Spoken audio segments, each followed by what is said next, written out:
En el programa de hoy, Papa Francisco señala en qué consiste la verdadera secularidad cristiana. Santo Padre pide erradicar la plaga de la explotación laboral infantil. Además, invitan a sumarse a manifestación frente a la Corte Suprema de Estados Unidos para luchar a favor de la vida. Hola amigos, un gusto saludarlos como siempre a su programa de noticias con enfoque católico EWTN Noticias. Soy Eddie Rodríguez Morel. Iniciamos contándoles que hace unos días el Papa Francisco se reunió con miembros del Instituto Secular de Cooperadores Oblatas Misioneras de la Inmaculada y explicó en qué consiste la verdadera secularidad cristiana. En una audiencia celebrada hace poco con miembros del Instituto Secular de Cooperadores Oblatas Misioneras de la Inmaculada, con motivo del 70 aniversario de su fundación y del 20 aniversario de su aprobación pontificia, el Papa Francisco indicó que la secularidad consiste en habitar la misión de dedicarse al proyecto de Dios en la historia. Asimismo, recordó al fundador de los misioneros oblatos de María Inmaculada, el padre Gaetano Liuzzo, quien transmitió el carisma de San Eugenio Macenot. De esta manera, el sumo pontífice describió que el carisma de las integrantes del instituto es vivir como los demás en medio de los demás, en las mismas profesiones, en las mismas funciones, en las mismas dificultades, pero con una unión a Dios que santifica los proyectos y las acciones. Además, en su discurso el Santo Padre explicó el significado de las tres actitudes de las participantes del Instituto Secular, que son estar preparadas, ser oblatas y confiar en Dios como María. Finalmente, el obispo de Roma invitó a cumplir todo ello con alegre dedicación, como la Madre de Dios, para ser de forma verdadera cooperadoras oblatas misioneras de la Inmaculada.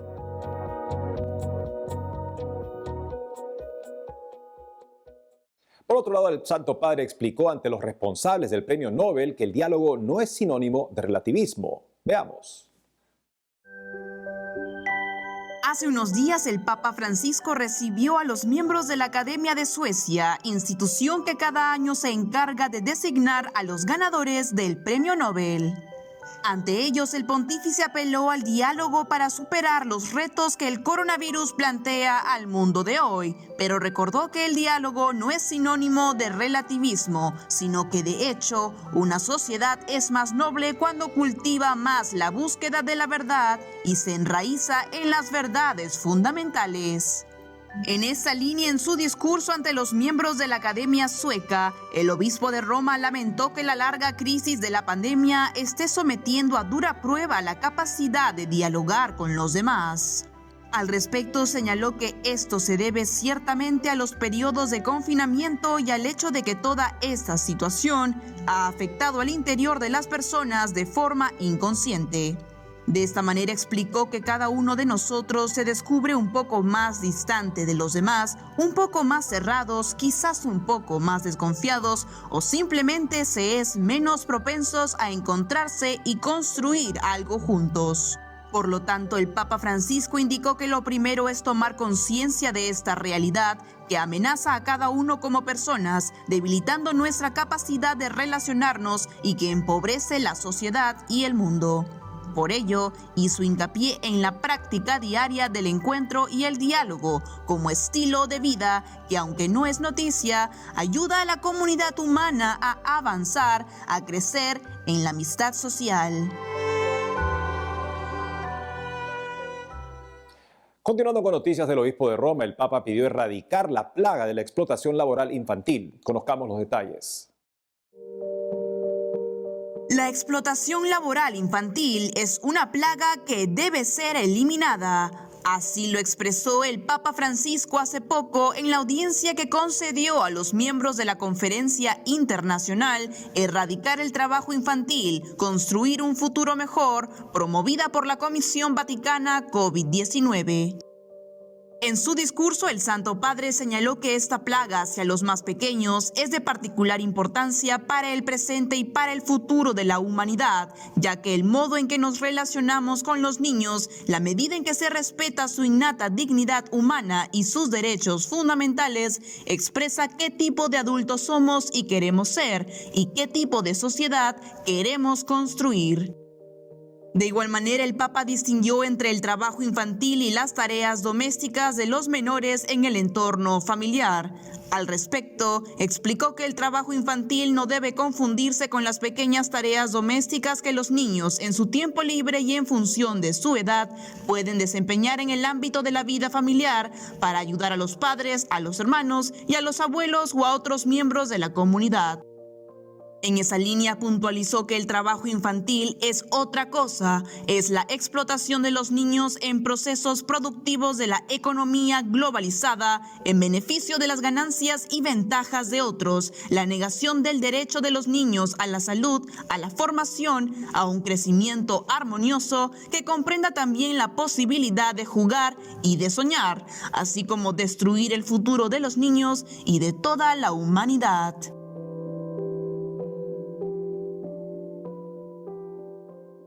Por otro lado, el Santo Padre se reunió con jugadores de fútbol y los animó a darle una patada a la exclusión. Hace unos días, el estadio de fútbol de Lazio en Formello, a las afueras de Roma, acogió un partido amistoso organizado por el Pontificio Consejo de la Cultura en favor de la integración de niños gravemente marginados. El partido se jugó bajo el título Fratelli Tutti, en referencia a la encíclica del Papa Francisco, y enfrentó al equipo de la World Rome Organization contra un equipo de jugadores del Vaticano denominado Equipo del Papa Fratelli Tutti.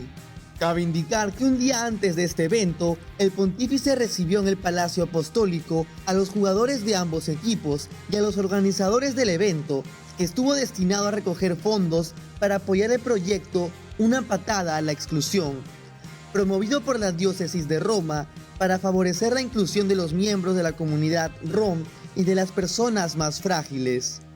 Es importante resaltar que el Santo Padre hizo hincapié de que en este partido de fútbol un equipo jugó con el otro y no contra el otro, pues esta jornada representó un estilo de pasión deportiva vivida con solidaridad y gratuidad.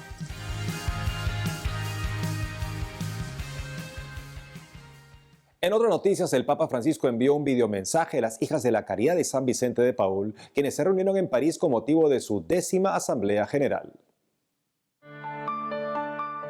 Recientemente, el Papa Francisco envió un videomensaje a las hijas de la Caridad de San Vicente de Paúl, quienes se reunieron en París con motivo de su 10ª Asamblea General.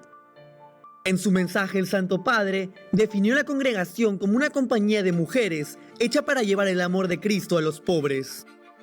Asimismo, afirmó que la misión de las hermanas las ha llevado por todo el mundo, no solo a asistir a los pobres en los grandes institutos, hospitales, orfanatos o en las escuelas, sino a visitarlos, a participar junto a ellos en los caminos de crecimiento humano, de promoción de la vida y de cuidado espiritual. En ese sentido, el pontífice invitó a las religiosas a mirar la belleza de su vocación, pues aseguró que Dios les ha confiado a los pobres y que ellos las ven como madres y hermanas, no monjas.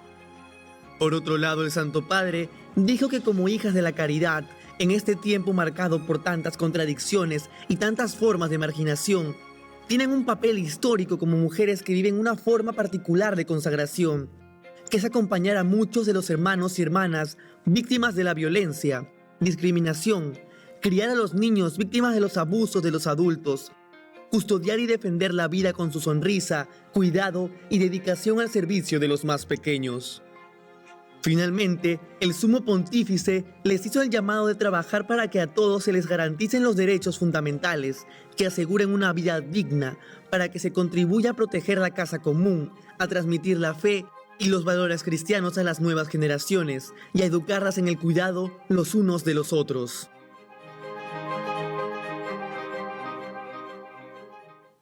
Ahora les contamos que este 1 de diciembre miles de personas pro vida se reunirán frente a la Corte Suprema de Estados Unidos para manifestarse a favor de la vida mientras se evalúa el caso de Dobbs versus Jackson Women's Health Organization, que cuestiona la constitucionalidad de la ley estatal de dicho estado que limite el aborto después de las 15 semanas de gestación. Para darnos más detalles al respecto, estamos conectados con Neidy Casillas, abogada y asesora de Concerned Women for America. Neidy, bienvenida a WTN Noticias. Hola, ¿qué tal? Mucho gusto y muchas gracias por invitarme. Neidy, cuéntanos primero, para poner en contexto a los televidentes, de qué se trata este caso Dobbs versus Jackson Women's Health Organization y qué es lo que busca. Bueno, este caso es un caso que puede llegar a limitar lo que es el tema del aborto. Como muchos de ustedes saben, hace más de 40 años, ya casi 50 años, la Suprema Corte de Estados Unidos decidió un caso que todos conocemos o que es muy familiar a muchos de los que trabajamos en los temas pro vida, Roe versus Wade. En este caso, la Suprema Corte de Estados Unidos legalizó el aborto. Y después de este caso han venido una serie de otros casos en los que el tema del aborto se ha ido expandiendo más. Es decir, la Suprema Corte ha ido expandiendo su jurisprudencia y entonces permitiendo que hasta el día de hoy se pueda matar bebés que ya están listos o están a punto de nacer, ¿no? 9 meses. Lo que este caso trata es justamente de limitar el momento en el que el aborto puede ser facilitado. Es decir, las mujeres ahora, no estamos hablando de que el aborto se va a acabar, desafortunadamente no, pero sí va a limitar los tiempos y sobre todo le va a dar la facultad al legislativo de cada uno de los estados para que decidan sobre qué es lo que quiere la gente realmente, es decir, que decidan democráticamente qué es lo que la gente de ese estado quiere o qué leyes quiere respecto de la protección del no nacido. En este contexto, Neidy, ¿qué actividades desarrollarán en este encuentro a favor de la vida y cómo pueden hacer las personas para participar en él? Claro, este caso realmente va a ser un caso que va a marcar la historia, así como todos conocemos el caso de Roe versus Wade y sabemos que fue el caso que legalizó el aborto en Estados Unidos. Este caso va a ser historia porque puede ser el caso que limite el aborto en Estados Unidos y que haga que miles de bebés se salven. Entonces, nos vamos a reunir el 1 de diciembre, que es cuando la Suprema Corte de Estados Unidos va a escuchar los argumentos de ambas partes y va a haber como una casi marcha por la vida, o eso es lo que queremos que sea, una manifestación enfrente a la Suprema Corte para pedirle y para que se vea que la mayoría de la gente está en favor de la protección del no nacido. Finalmente, ¿qué mensaje puedes darle a todas aquellas personas que se van a congregar a esta manifestación pro vida? Bueno, lo primero es invitarlos a que vengan. Va a haber gente viniendo de todos los estados. ¿Por qué? Porque es un momento histórico, así que invitarlos a que vengan a presenciar este momento con nosotros, que con su voz, con su presencia afuera de la Suprema Corte puedan enviar el mensaje a las autoridades de que hay gente que está protegiendo, que está luchando por la vida, que de hecho hoy en día es una gran mayoría y que esa mayoría debe de verse y debe de sentirse también. Y es por eso que los estamos invitando. Es una manera muy concreta de actuar. Muchas veces preguntan cómo podemos ayudar. Bueno, esta es una manera muy concreta. Ven el 1 de diciembre a Washington, D.C., enfrente de la Suprema Corte, donde vamos a estar haciéndonos sentir, apoyando la vida de los que están por nacer, pero también las de esas madres que se ven desamparadas y que lastimosamente acuden al dolor del aborto para tratar de resolver su situación cuando en realidad la empeora. Neidy Casillas, abogada y asesora de Concerned Women for America. Gracias por habernos acompañado hoy en EWTN Noticias. Muchas gracias. Gracias, Neidy.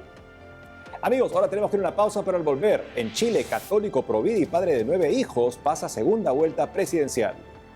Además, estrenan miniserie El Apocalipsis de San Juan para dar esperanza a la humanidad. Ya retornamos con más noticias con Enfoque Católico.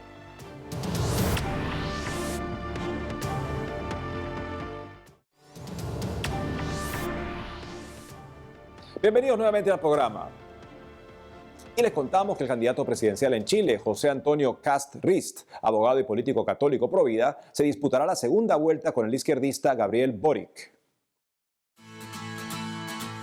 El candidato presidencial de Chile, José Antonio Kast Rist, quien es un abogado y político católico pro vida y padre de 9 hijos, se disputará la segunda vuelta con Gabriel Boric, de ideología izquierdista, luego de ser los más votados en las elecciones de este domingo.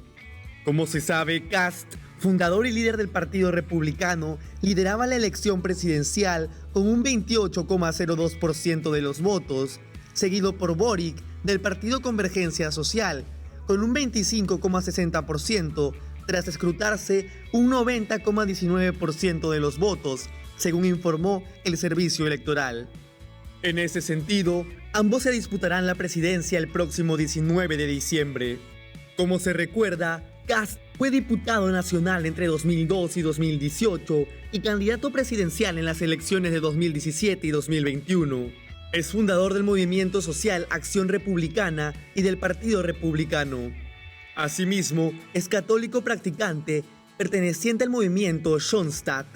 Al respecto, en su plan de gobierno para las elecciones presidenciales de 2021 se indica: defendemos la vida desde la concepción hasta la muerte natural. Todos los seres humanos tenemos derechos inalienables que ninguna persona o mayoría pueden quitar.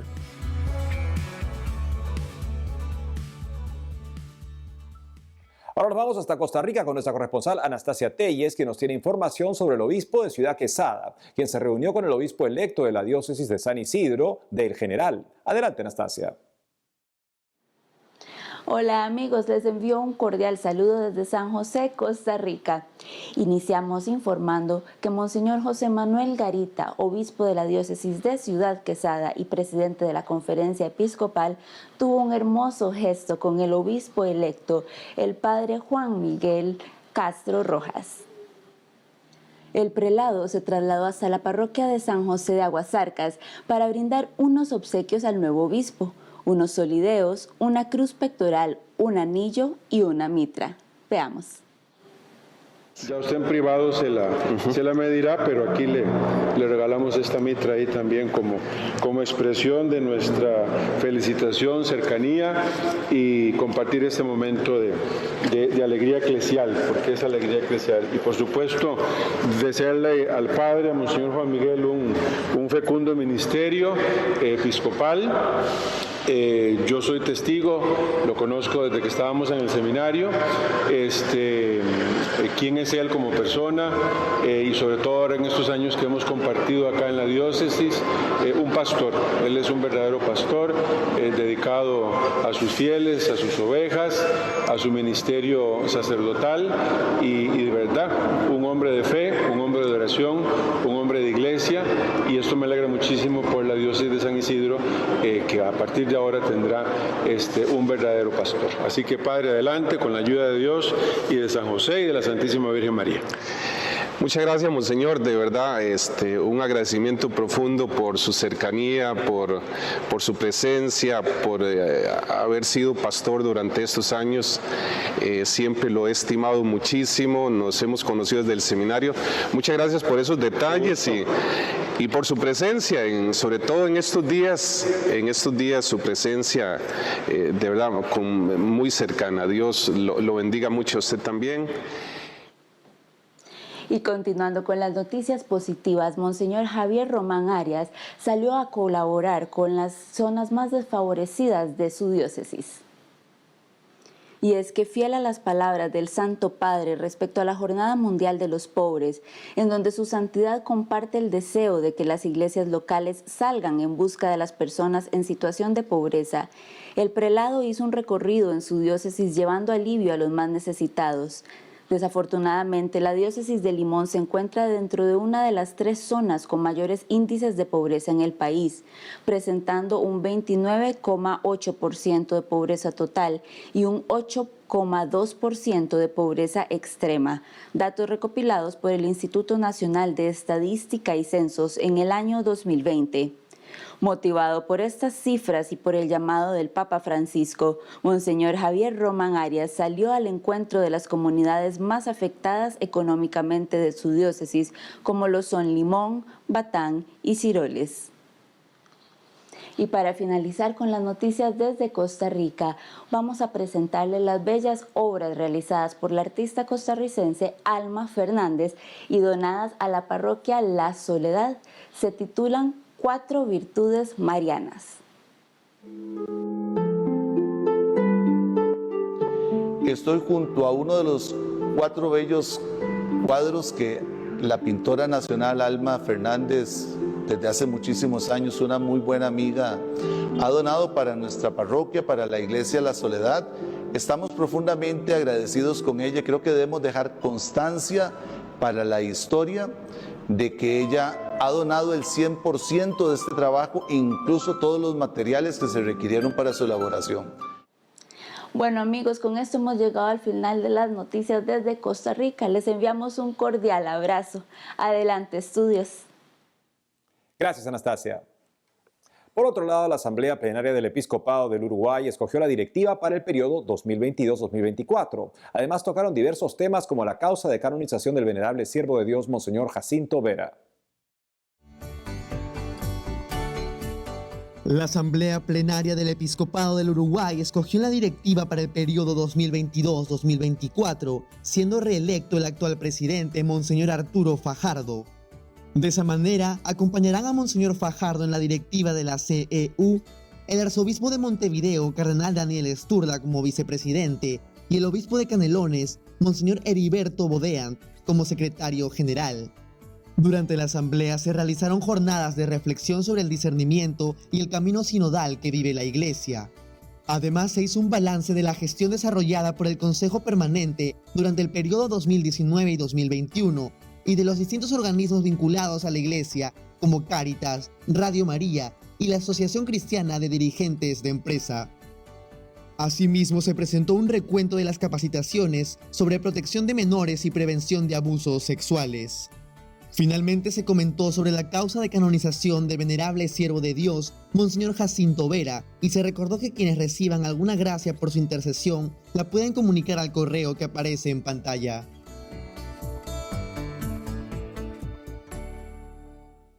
En otras informaciones les contamos que hace poco la productora Caravel Films estrenó algunos capítulos de la miniserie El Apocalipsis de San Juan, un film que consta de 7 episodios basados en escritos del padre Leonardo Castellani, un sacerdote católico argentino, escritor y periodista. Para contarnos todos los detalles sobre este interesante tema está conectado con nosotros Simón del Acre, director y productor de la miniserie El Apocalipsis de San Juan. Simón, bienvenido a EWTN Noticias. Hola Eddie, un gusto estar aquí contigo. Simón, cuéntanos primero cómo es que nace la idea de desarrollar esta miniserie El Apocalipsis de San Juan y quién es el padre Leonardo Castellani. La serie nace, la idea, porque yo soy amante del cine, estudié dirección de cine y el Apocalipsis fue un tema que me empezó a apasionar mucho leyendo al padre Leonardo Castellani, que fue un escritor y sacerdote argentino. Él escribió y estudió muchísimo sobre el tema del Apocalipsis, sabía 9 idiomas. Estudió el Apocalipsis en idioma original griego, con lo cual no perdió nada en la traducción. Y bueno, cuando nos encontramos con los encierros el año pasado, yo me encontré con mucho tiempo en mis manos y finalmente dije, vamos a plasmar esta idea que venía germinando en mi corazón hace más de 5 años, y aproveché la oportunidad y me mandé con todo a hacer la serie del Apocalipsis de San Juan basada en el padre Leonardo Castellani. En ese sentido, ¿qué van a encontrar las personas en este film? ¿Cuál es el mensaje que buscan entregar a través de esta miniserie? En esta miniserie intentamos transmitir el mensaje del Apocalipsis, que a diferencia de lo que piensa la gran mayoría de las personas, no es un mensaje de catástrofes y desgracias, sino un mensaje de esperanza, sobre todo. Porque el Apocalipsis entero está permanentemente apuntando a la segunda venida de nuestro Señor y a la victoria definitiva de Cristo. Entonces, esa visión de desesperación que uno normalmente tiene en el Apocalipsis al leerlo sin la guía de un experto intérprete, se cambia totalmente. Uno empieza a verlo con esperanza, que creo que es la razón por la cual el Señor nos dejó el Apocalipsis a través de San Juan, y la razón por la cual San Juan en su momento lo escribe también a modo a sus contemporáneos que eran perseguidos en ese momento por Nerón. Él busca darles esperanza y al mismo tiempo una profecía para el fin de los tiempos. Y cuéntanos, Simón, ¿cómo ha sido posible la producción de esta miniserie aún en medio de la pandemia? ¿Cuáles son los desafíos con los que se han encontrado al realizar este proyecto? El primer desafío fueron los fondos, porque yo no soy alguien conocido, no conseguía fondos por ningún lado, inicié una campaña de recaudación, pero claro, sin tener nada para mostrar es difícil. Yo tenía una empresa de alquiler de juegos para eventos, la fui vendiendo porque con los encierros tampoco podía trabajar con eso, así que fui vendiendo todo el equipo y financiándola principalmente con eso y algunas pocas donaciones, principalmente de familiares y amigos, y fuimos haciendo el primer capítulo. Cuando tuvimos que filmar con San Juan, nos fuimos medio clandestinamente a filmar, y finalmente, después de un año, que fue lo que demoramos en realizarla con tan pocos recursos, estrenó el primer capítulo. Ya para el segundo capítulo, al tener un producto que mostrar y la gente se entusiasmó mucho, empezamos a conseguir algunas donaciones más, con lo cual se facilitó y apresuró el tiempo del segundo capítulo, que lo largamos en aproximadamente 5 meses. Y bueno, y aquí estamos ya con 2 capítulos estrenados, buscando donaciones para financiar el resto. Finalmente, invita por favor a las personas a que puedan ver el Apocalipsis de San Juan y dinos dónde pueden encontrar esta miniserie. Pueden encontrar la miniserie en la página web www.elapocalipsis.org. Simón Delacre, director y productor de la miniserie El Apocalipsis de San Juan. Gracias por habernos acompañado hoy en EWTN Noticias. Gracias, Eddie, a vos. Un gusto conocerte. Gracias, Simón. Y es todo por hoy, amigos. Gracias a ustedes por haber estado con nosotros. No dejen de seguirnos en las redes sociales, pero también a través de Radio Católica Mundial de lunes a viernes a las 12 del mediodía, hora de Miami, en su programa Más que Noticias. Hasta entonces.